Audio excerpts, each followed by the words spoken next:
Hello, second graders. Welcome to Science with me, Miss Taylor. I wanted to tell you a little bit about thunderstorms. And I have a book to share with you. It's called Flash, Crash, Rumble, and Roar. Alrighty, but before we read that book, we have a few vocabulary words. One of them is water vapor, and water vapor is tiny droplets of water in the air. Water vapor is a gas. So normally when we talk about water, water is a liquid, but the sun warms up the earth and turns the liquid into a gas. So sometimes we talk about water vapor as we might call it moisture or humidity. It is little teeny tiny droplets of water that are in the air. Usually we can't see them, we can't smell them, we can't really feel them, but water vapor is in the air. All right, another word that we're going to come across in our book today is electricity. And electricity is the flow of electric charges. So inside the air, everything is made of these tiny little things called atoms. And inside the atoms, there are these little particles that when they kind of rub together, they have little charges in them. So sometimes when we learn about, especially about in this book, we're going to talk about lightning and thunder, and you may know about static electricity in your house in the wintertime. If you're like rubbing things together with some friction, and then you might touch something else and get a little shock. That is electricity.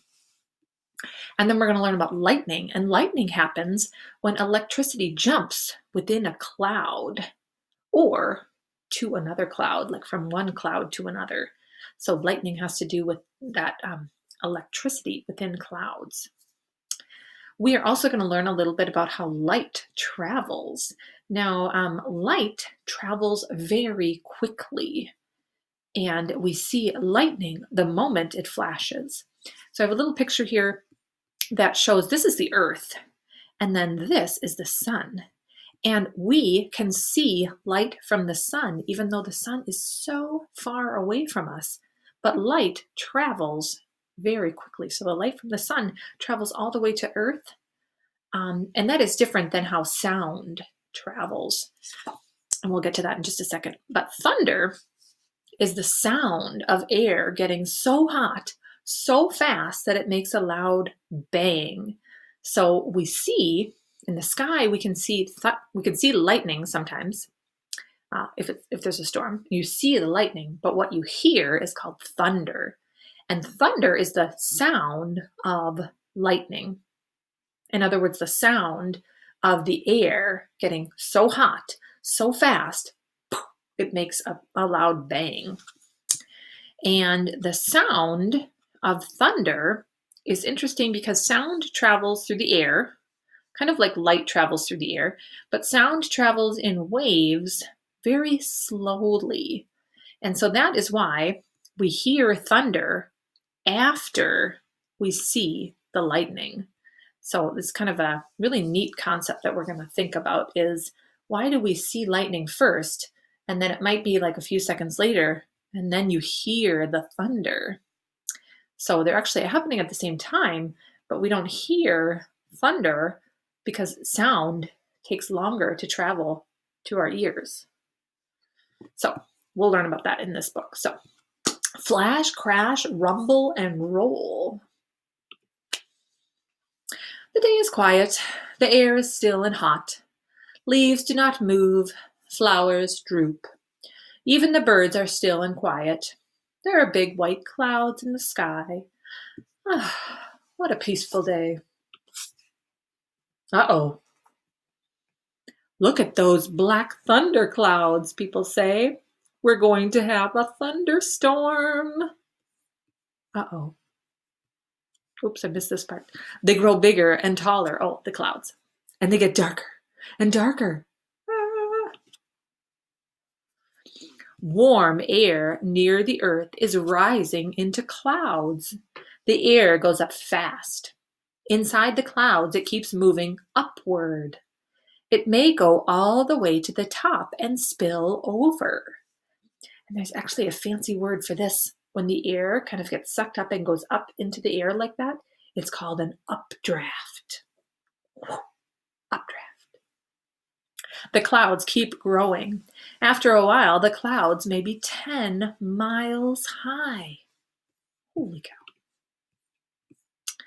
The rising air carries water, but it's not liquid. It's a gas called water vapor. When the water vapor cools, it becomes liquid water. That's what happens in the clouds to make them grow. Water vapor cools and changes into small drops of water and also into small crystals of ice. So we know that as water vapor goes up into the sky, as it goes up and kind of further away from Earth, it gets colder, doesn't it? All right.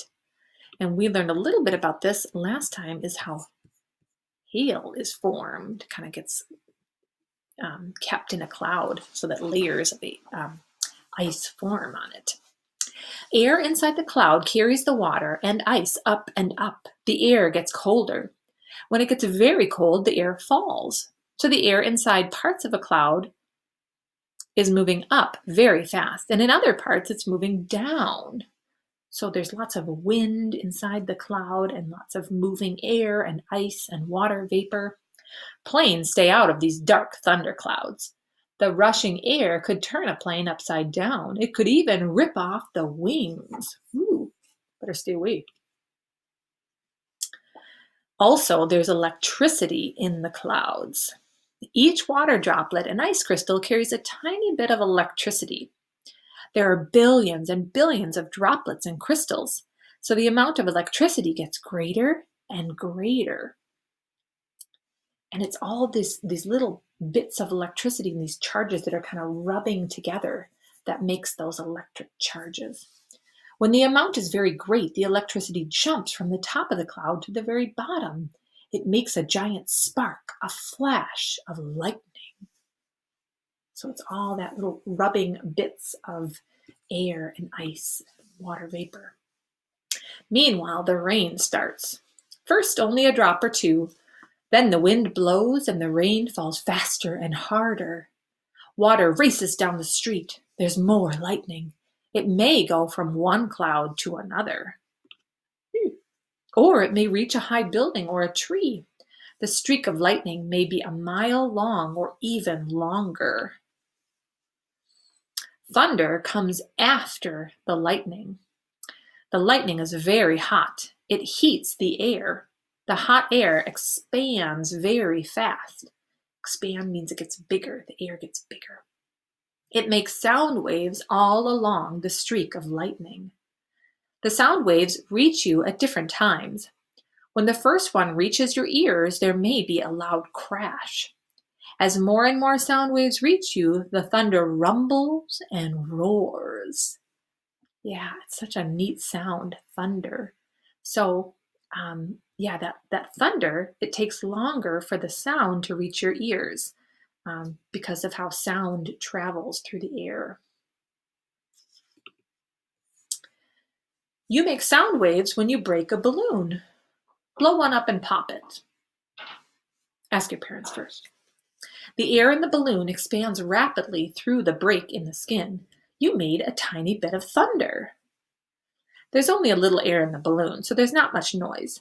Lightning moves lots more air, billions of times more, so there is lots of sound. Sound waves travel slowly, much more slowly than the light from lightning. Light travels so fast it can go to the moon in less than 2 seconds. Wow, so light can travel to the moon 2 seconds. Because light goes so fast, you see lightning the moment it flashes. But it may take several seconds for the thunder to reach you. It takes 5 seconds for the sound to travel 1 mile. The next time you see lightning, try this. Count the seconds until you hear the thunder. If 5 seconds go by, the storm is 1 mile away. If 10 seconds pass, the storm is 2 miles away. If only a second passes, the storm is very close. What is this little duck saying? If you see a flash and you don't hear thunder at all, The storm may be 15 miles or more away. All right, so you can count to see how far it is, how far the storm is away from you. The thunder will be very loud. It may be scary, but thunder won't hurt you. Lightning is different. So lightning may start fires. It may knock over trees and telephone poles. Lightning can be very dangerous. So thunder is just the sound, but lightning, that electric charge, that can be dangerous. You won't be hurt by lightning if you know what to do. If you're swimming, get out of the water. If you are outside, go inside. If you're inside when a storm is close, stay away from the telephone and the TV. The wires could carry lightning into the house.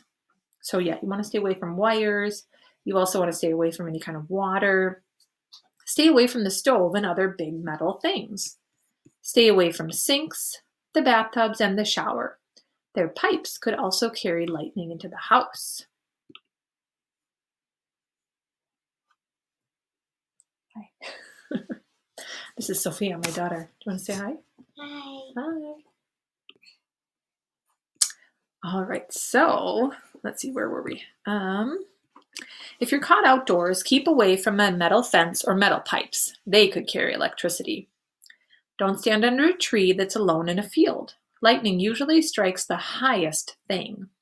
It might strike the tree. So if you're in a big field, don't be the highest thing around. Crouch down with your knees on the ground and bend your head forward. If you're in a car, stay there. A car is safe because if lightning hits it, the electricity goes through the car and not through you. Watch the storm from a safe place. Before it begins, watch the clouds. You'll see them get bigger and bigger, taller and taller, darker and darker. You'll see flashes of lightning. If the storm is far away, you'll hear thunder rumble and roll. If it's close by, the thunder will crackle and crash. It's kind of fun if you're at a safe distance to watch the storm roll in and to listen to the thunder. You want to say hi? Hi again. Hi again. Okay. People used to think that lightning was the fiery fingers of an angry god. They thought the god made thunder when he scolded and roared. They feared storms as they feared their gods.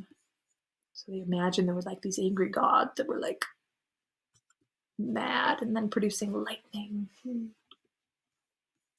But there's no reason for us to fear storms. We know what makes thunder and lightning, and we know how to keep safe. Oh, and often after a storm, there's a rainbow. Yeah, we'll learn about rainbows a little bit later. Alrighty, so to recap for us here, move us out of the way here. All right, so in order to have thunderstorms, you need a few things. We need moisture, so some kind of water vapor in the air, and that water vapor forms clouds. We need wind, which is moving air, and you need some kind of a lift, some kind of an updraft. Yeah. So thunderstorms form when warm, moist air rises and causes an updraft. Updraft. After the air cools, the moisture falls down as rain or hail. Lightning is caused by the electricity that forms in clouds. And light can travel to the moon in 2 seconds. Thunder is the sound given off by the heat from the lightning. So that lightning is that it's heating up the air and making it expand really quickly. And that's why we have that big bang. Sound can travel to the moon in 2 weeks. Ooh, so if sound, like if you made a sound, a loud sound, and it went to travel to the moon, that sound through the air, it would take 2 weeks for the sound to travel to the moon. But for light, if you had like a bright flash of light, that would get to the moon in only 2 seconds. So light travels much faster. So the reason we usually see lightning first is because light travels faster than sound. So light travels faster than sound. That's why we see lightning, and then we might have to wait a little while, and then all of a sudden, oh, I hear the thunder after. All right, and if we were in school, we might draw a picture, as scientists often do. We draw pictures and we label things. We would draw a sketch of the weather and thunderstorms. So here we have our clouds, and then we have our electricity that is forming in these. Oh, and the types of clouds that we have, they're storm clouds. We call them cumulonimbus. Cumulonimbus, those are storm clouds. And there's the electricity and that kind of rubbing together of those little electric charges in the clouds. And then that electricity is when it heats up the air really fast, and then we hear thunder. So over here is here's the lightning, that's what we see, and then thunder is the sound. Thunder is the sound of that air getting so hot, so fast. And so we can see the lightning and then we hear the thunder. All right, and there's our updraft, that air going up into the air, and we get rain or hail falling down. Thunderstorms are pretty cool. And we know how to be safe. And so that is a little bit about thunderstorms. So I hope you enjoyed learning a little bit about storms and about lightning and thunder. And I will see you again soon. Bye.